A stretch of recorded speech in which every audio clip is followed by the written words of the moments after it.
पुस्तकों में न छपी है मेरी रवानी, न मेरी बात कही होगी किसी ने ज़बानी। सोचा कि आप जाने मैं क्या हूँ, देखो सुनो अब मेरी कहानी। मैं यमुना पुल, यमुना नदी के ऊपर प्रयागराज से नैनी के बीच बंधा हुआ हूँ। 15 अगस्त 2021 को मैं 156 वर्ष का हो जाऊंगा। इस पुल ने आज़ादी से 82 साल पहले ही 15 अगस्त की तिथि को बहुत महत्वपूर्ण बना दिया था, क्योंकि इसकी शुरुआत 15 अगस्त 1865 में हुई थी। 156 वर्ष की आयु में भी मैं रेल की सेवा में तत्पर हूँ, उसी दृढ़ता और मजबूती से जो मेरे जन्म के दिन था। मेरे जन्म की कहानी भी अद्भुत है। वैसे तो यमुना नदी के ऊपर मेरे निर्माण की योजना अंग्रेजों ने सन 1855 में ही बनाई, पर 1857 के स्वतंत्रता की पहली लड़ाई की वजह से प्रकल्प रोक दिया गया। उसके पश्चात गवर्नर जनरल लॉर्ड कैनिंग ने मुझ पर काम रोक दिया। वे सुरक्षा हेतु रेल को किले से या उसके आसपास से ले जाना चाहते, ताकि किले की बंदूकें उनकी रक्षा कर सकें। पर 1859 तक तकनीकी कारणों से ये विचार छोड़ दिया गया और मेरा निर्माण शुरू कर दिया गया। मेरे निर्माण के समय की भी एक रोचक कहानी है। ये जब पुल बन रहा था तो बार बार ये गिर जाता रहा। तब इसके बाद जो है ये इंजीनियर जो है इसे जूता मॉडल बनाया पानी के बहाव के लिए, कि ये फिर बनने के बाद पानी सीधे जाने लगा। इस एक पिलर को बनाने में लगभग 20 महीने लग गए। आज भी ये अद्वितीय पिलर मुझे थामे हुए खड़ा है।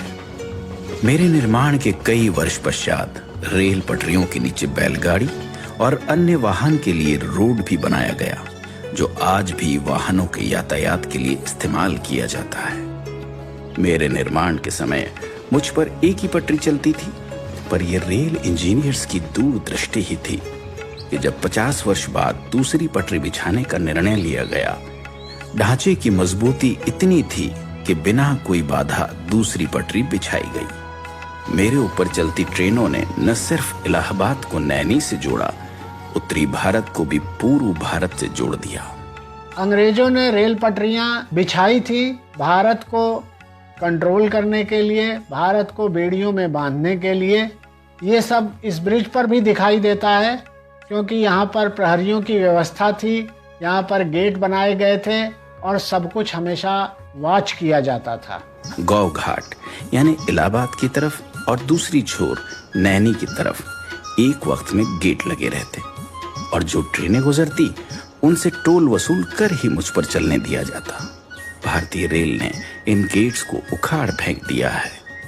ऊपर रेल, नीचे रोड, उसके नीचे यमुना पर बोट, ऐसे एक साथ 3 विभिन्न यातायात प्रणाली मेरे सौजन्य से चलती है। आज भी हर 4-5 मिनट के अंतर पर मेरे ऊपर बिछी हुई दोनों पटरियों पर तेज गति से ट्रेनें चल रही हैं। मुझ पर से गुजरने वाली मालगाड़ियां भारत की अर्थव्यवस्था को बहुत बड़ा योगदान देती हैं, और यात्री ले जाने वाली ट्रेनें इस देश की जनता, सभ्यता और संस्कृति को जोड़ती है। ये रेल कर्मियों की तत्परता, मेहनत और निष्ठा ही है कि लगातार 156 वर्ष से मेरी देखरेख और रखरखाव में कोई कमी नहीं आई और मेरी देश सेवा बरकरार है। नैनी ब्रिज एक 900 मीटर लंबा स्टील स्ट्रक्चर है।